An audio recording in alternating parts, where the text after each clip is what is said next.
Warren Buffett in 2016, arguably one of the best investors in the world, he bought billions of dollars of airline stocks, including Delta, American, and United Airlines. So we all know he believe in those businesses. He do deep research before buying business. And then in 2020, what happened is COVID hit. Airline travel, all the industry collapsed. And the Buffett, he known for his patience and doing long-term thinking and doing research before buying. He sold every single airline stock at a loss. And then he later said the world had changed for airlines. So even he didn't see it coming. Another example is Charlie Munger. So Buffett's own partner, one of the most disciplined investor of the last century. He's unfortunately no more. He put serious money into Alibaba. And what happened is that Alibaba fall in 2022, and instead of walking away, he doubled down and bought more on the way down. The stock eventually dropped more than 70% from its all-time high. So even Munger, who spent decades teaching people about patience and rational thinking, completely misjudged the political risk of investing in China. And Bill Ackman, a billionaire fund manager with a team of professional analysts, he bought in 2022 over $1 billion of Netflix after a bad earning report. He thought he was buying a dip on a great company. A few months later, there was another bad report, and he sold the entire position near the bottom, lost hundreds of millions dollars. And he did exactly what he would tell any beginner investor never to do. So these are not amateur. These are people with decades of experience. They have an entire research team working for them and access to the information most of us will never see. And they still made massive expensive mistake in the stock market. So my question with you guys is simple today. And this is really what this video is all about too. If that's possible for these ultra-rich, experienced investor, what happened to us? What happens to us, me and you, retail investors? What happens to someone who's been investing for only a year or two, picking stocks on their own, or watching on TikTok or Instagram? I know what happened to me. I bought Netflix when I started. I bought Snapchat. Netflix at $72, Snapchat at $54. They both dipped more than 100%. So if you're a beginner in investing in the stock market or have been investing from a long time, this video is for you. So let me define what beginner. Before we go further, let me define what I mean by beginner. Because it's not about age, like you're 30 years old, you're 19 years old, you're 40 years old. It's not about how much money you even make. If you have been actively investing in a stock market for less than 2 to 3 years, you're a beginner. Even 5 years in some cases. That's the definition I'm using in this video. So why 2 to 3 to 4 years? Because that's the minimum time needed to experience real market condition. So we see bull run in a short term where everything goes up and you feel like genius, but a real drop, a period where your portfolio goes the wrong way and you have to make decisions under pressure. So you can't shortcut it by reading more. A lot of people started investing in 2020 or 2021 or right after COVID when everything was going up. They thought they were good at picking stocks. Then we all know 2022 happened, S&P 500 drop, Nasdaq 100 drop, everything drop. And that's what I mean by real experience. You actually have to go through it. And the pattern is, I lived it and I have heard from a lot of other people who started the same way. So you start investing, you feel like you're learning, you pick a few companies, maybe brands you like, something you heard was exciting, maybe Lululemon, Nike, or the brands you use. And maybe for a while, it even works. You get win or two. You feel like your process is solid. Then the stock you believed, like recently with Hims and Her stock, everybody was projecting great revenue from them, a great future for the company with their weight loss drug. And then it dropped more than 70%. It was at recently $65 per share. Now it's at $15 per share. Now, when there's a dip, you make a decision. Maybe you hold, maybe you sell. But either way, it's based more on anxiety than anything you actually research. You're reacting. You're not investing. So that's the thing that nobody warns you about. The research helps.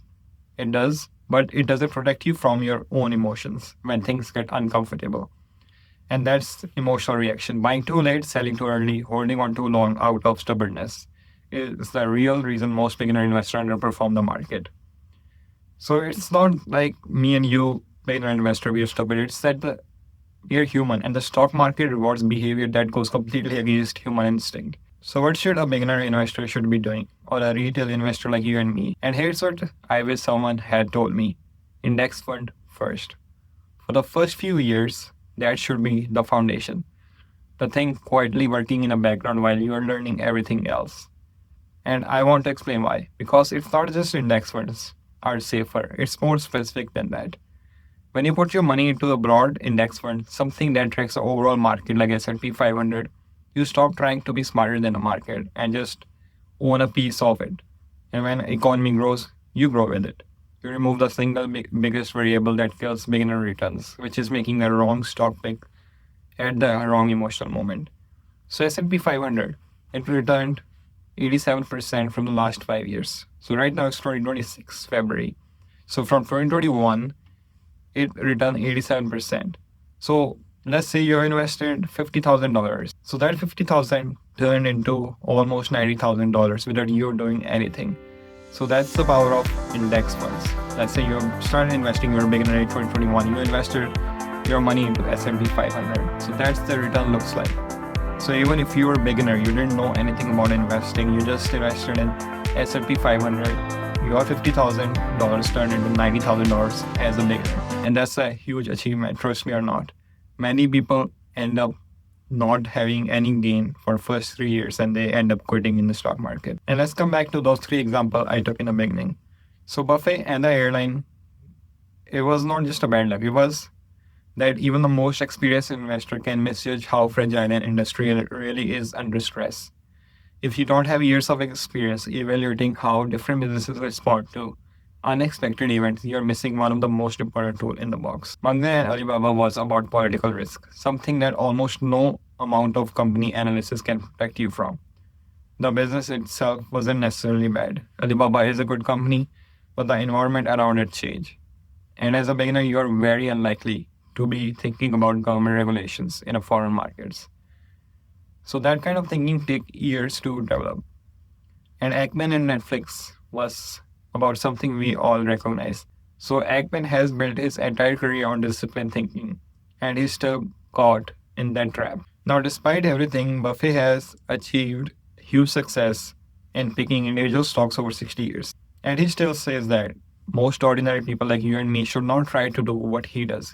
He's on record saying the vast majority of the investor would be better off in a low-cost index fund and not trading. But I want to be very clear. I'm not saying never pick individual stocks. I still do. I personally pick individual stocks.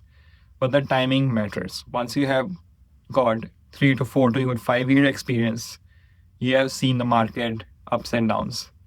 You made some mistake and learned from them. Once you build a solid base of index fund investment, then adding individual stocks on top starts to make sense. And the key word here is top, not instead of. Index funds stay at the core and then you start adding small portion. Companies you genuinely research and you understand deeply. And you are prepared to hold through rough patches without panicking. The investor who make stock picking work over the long term almost have the one thing in common.